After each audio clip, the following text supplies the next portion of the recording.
Hello, I'm Chanel. This is Spirited Stardust, and today we are Hey girls, we are looking at the Citadel Fantasy Oracle by Fez Inkwright.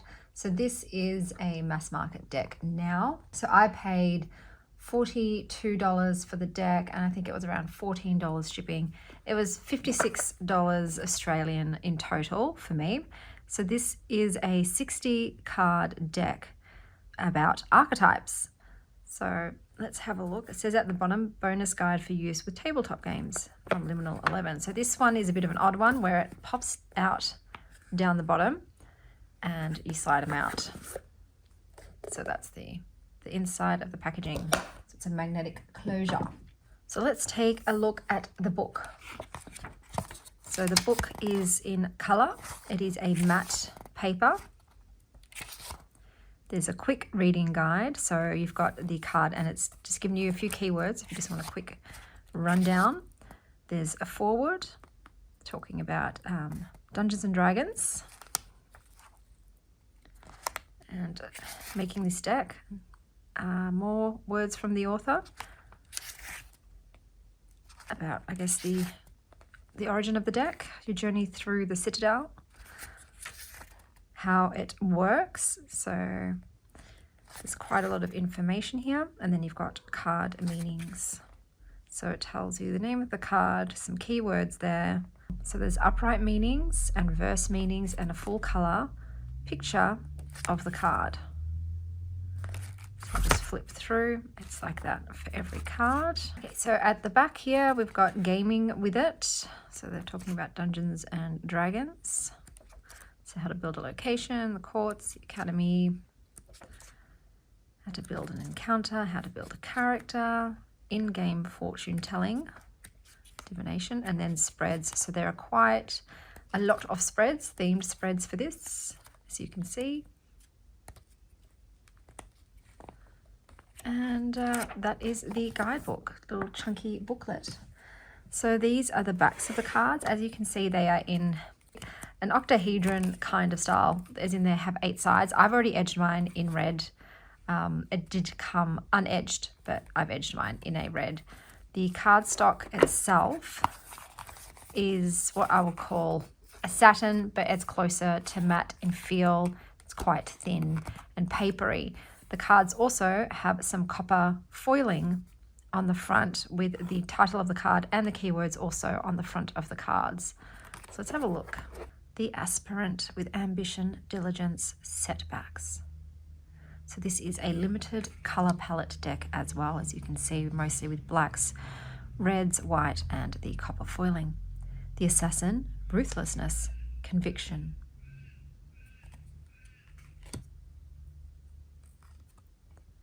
The catalyst, radical changes, taking control. The diviner, divine timing, evaluation. The fate, accepting help, guidance. Some red threads that they're snipping and weaving. The founder, foundations, community. The heir, unseen potential, hesitation. The hound, loyalty, chains, promises. The king, control, reversal of fortune. The poet, relationships, vulnerability.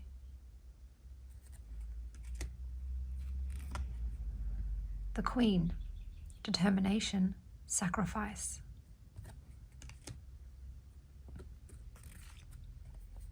The sleeper, cause and effect, clarity.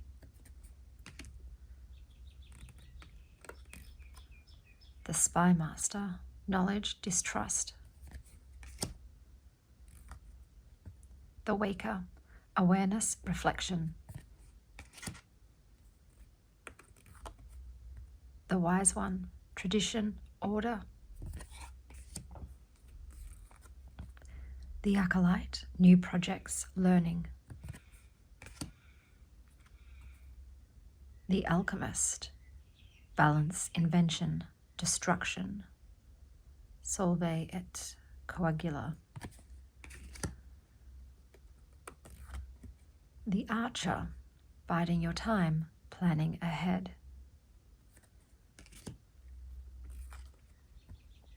The astronomer, discovery, augury.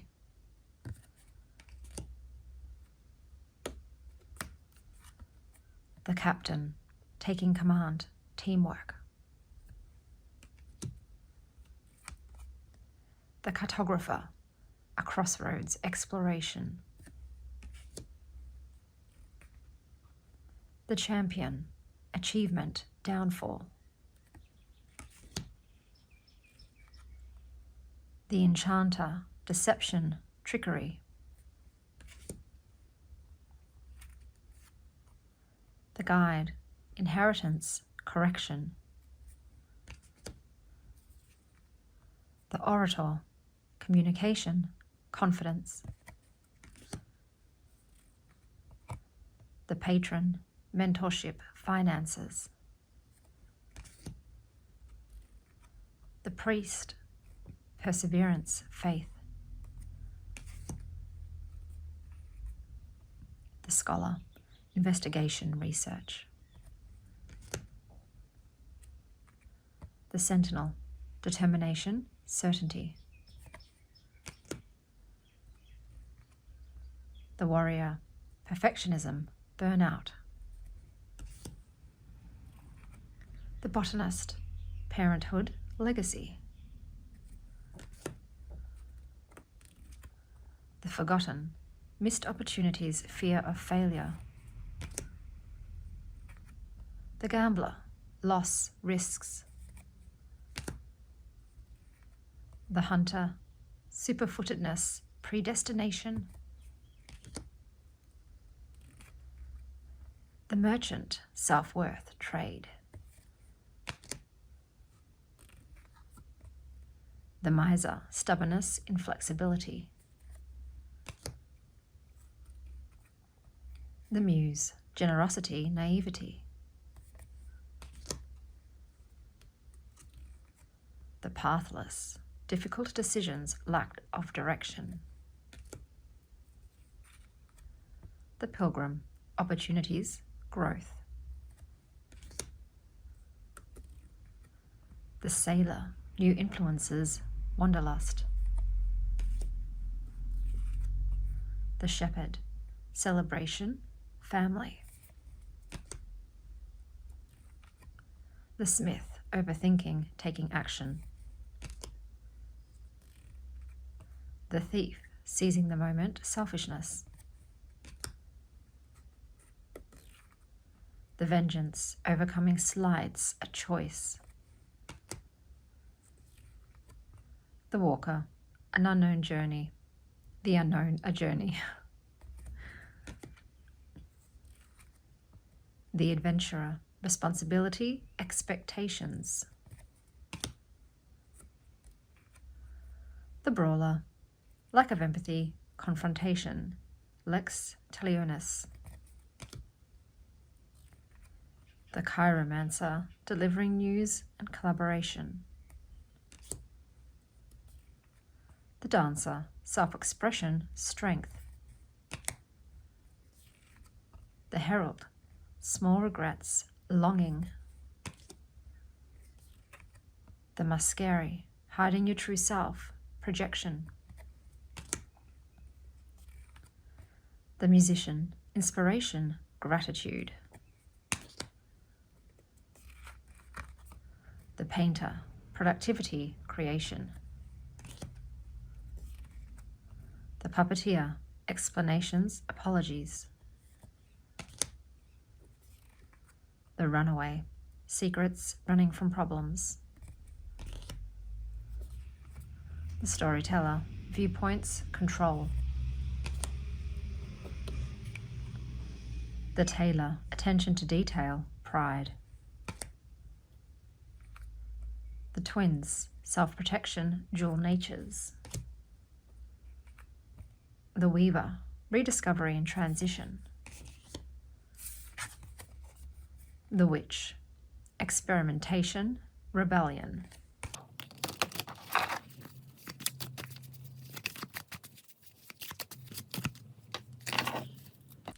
Okay, so in terms of shuffling, it's a bit awkward because of the shape, but you can do it. So we've got the Queen. I believe this is in alphabetical order. No, okay, so it's not in alphabetical order. The Guidebook. It's done by courts, like the Academy, the court. They might be structured that way, so 44. The throne room is an austere affair, lined with tapestries and portraits of past rulers. At the far end, the throne commands attention. It represents power and the sacrifices made by those who have sat on it. Occupying it now is the Queen, sitting tall and proud, ready for a day full of difficult decisions. But this is a position that they have worked hard to reach, and they will not shy away from the responsibilities that have come in the wake of their ambition. You've left a lot of things behind in order to get where you are now, but regretting your decisions will only tarnish the glory of what you've achieved. There will be more of these challenges in the future. Come to terms with the fact that achieving your goals is worth all of them. Reversed. The Queen indicates situations where a sacrifice has been made, but nothing has been gained in return. No matter how much time, focus, or energy you have put into a task, nothing has turned out as you intended. You may need to reassess your approach or accept the fact that sometimes there is no equivalent exchange. So let's have a look at some pairings. Okay, so here is the first pairing. Apologies for the bells. My cat's decided to start playing at the moment. So this is a tarot deck. This is the one that I made called the Deathly Flowers Tarot. I've put links up on my videos with it where you can download it. So I put these two together because I thought that it would work, since this deck that I made also has a limited color palette of reds, blacks, and whites. So I thought maybe it might be a vibe, might be complementary. So far I'm not minding it at all. I've got the Guide with Queen of Earth and Wheel of Fortune. Interesting. As always, do let me know which was your favorite pairing. The Enchanter with King of Cups and Justice. Deception and trickery are the keywords with that one. The Champion, achievement, downfall, with Queen of Cups, 10 of Cups. The Cartographer, crossroads exploration, with 7 of Wands and Page of Pentacles. The Witch, 8 of Fire, 2 of Air. I'll do one more. The Weaver, with King of Pentacles and the Hermit, and the keywords there are rediscovery and transition. So I didn't mind these at all, and I thought they went quite well together. Okay, so the next deck is the True Black Tarot. So this is an indie deck. So once again, I thought this would be a match because of the coloring, because the True Black is pretty much black, white, and gold. So I thought maybe they might be okay. So we've got the Scholar with the Devil and the Queen of Swords, investigation, research. The Priest, perseverance and faith. The Patron, mentorship, finances.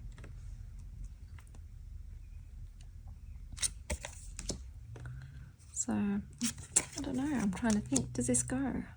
Kinda. I think kinda. Definitely brings out the black more, the black and the white. I'll do one more so we can see. Yeah, I don't mind it. Okay, so now I'm trying it out with the Magic and Mediums Oracle, because this is another limited palette deck. That's also, I don't know, kind of like a little reminiscent of video game characters. The Aspirant with Learn and Moon Magic. You've got the Hunter with activation and knowledge. The Gambler, sacrifice and journey. The Forgotten, astrology, listen. And the Botanist with banished sacred heart. I think it's nicer when it's got the pop of red, I think definitely goes a lot better together. But otherwise, that is this pairing. Okay, so now I'm pairing it with the Magical Botanical. This is a mass market deck. So this is a, once again, also limited color palette deck. I know that's probably a basic choice to pair it with decks that don't have a lot of color, but I just felt like it might go the most. The Magical Botanical does have pops of red, and once again I think it's those cards that really work the best with it. I'll do one more.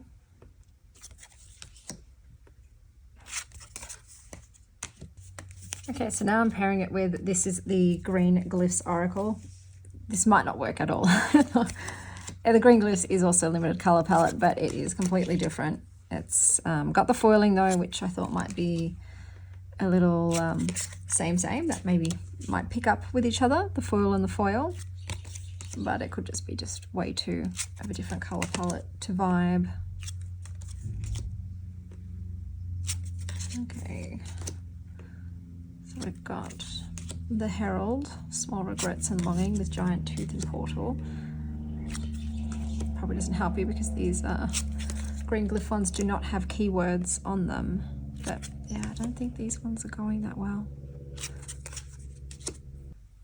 Okay, so this is the final pairing I'm trying out. This is the Hollow Valley deck of symbols. So as you can see, after the green glyphs just did not work for me, I've gone back to limited color decks. So this one is black and white only.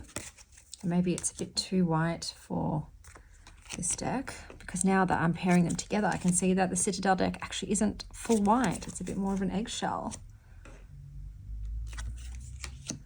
Tradition and Order with Lantern and Talons. The Waker, Awareness and Reflection with Bird and Owl. Interesting with that one with all the eyes. The Spymaster, Knowledge and Distrust with Well and Thread. And look, the hands as well. These two seem like they might be chatting to each other. The Sleeper, Cause and Effect, Spine and Net. The Shepherd, Celebration, Family with Crystal and Lotus. The Sailor, New Influences and Wanderlust with Reflection and Eclipse. I'll just do one more. The Pilgrim, Opportunities and Growth with Knot and Star. Now do a little reading. Okay, so I've done a little week ahead reading with my Deathly Flowers Tarot. So here we have the Merchant with Self, Worth and Trade paired with Judgment and Justice. So let's read from the book again. Coins change hands, deals are struck, a golden scale tilts as goods are weighed. The merchant greets everyone with a smile, proud in the knowledge that their service benefits others. They know what others have to offer and what they want in exchange, and often the merchant knows what their customers need before even they do. You've got plenty to offer both yourself and other people, and sometimes it's beneficial to remind yourself exactly what you've got in stock. If you feel like you're being taken advantage of, raise your prices, or maybe your figurative wares would be better appreciated elsewhere. Reversed, life is full of hagglers, and there are those around you who demand and demand without offering anything in return. You're the only one who can decide what you are and aren't willing to give. Find the strength to say no when needed and use that time for yourself instead. So already you've got a bit of synchronicity here with, you've got the scales, both of them have the scales, and that sort of signifies a balance. Generally symbolizes, balance. And then you've also got apples, which to me symbolize knowledge. They're from the, the Tree of Wisdom. And Judgment is sort of, to me, a card that signifies attaining spiritual wisdom. But I'll just talk briefly about the other cards first, like I always like to do. So Judgment is normally an awakening, a transformation. You can also find yourself perhaps at a crossroads where you need to make important decisions. Which way are you going to go? The Justice card, balance, mostly for me. Fairness, it's to do with that Libra energy as well. And making choices based on your ethics, your morals, your integrity. It could also, perhaps in this context, mean that this week you will be dealing with choices that require careful consideration and perhaps even a bit of impartiality going on, but also it could indicate that the outcome of those decisions will be in alignment with your principles of like justice, fairness, and growth. So adding this as the main anchor, I would say that it emphasizes the importance of valuing yourself and your own needs in the decisions that you make this week. It's a reminder that maybe your choices need to be aligned with your own sense of self-worth. Do not sell yourself short.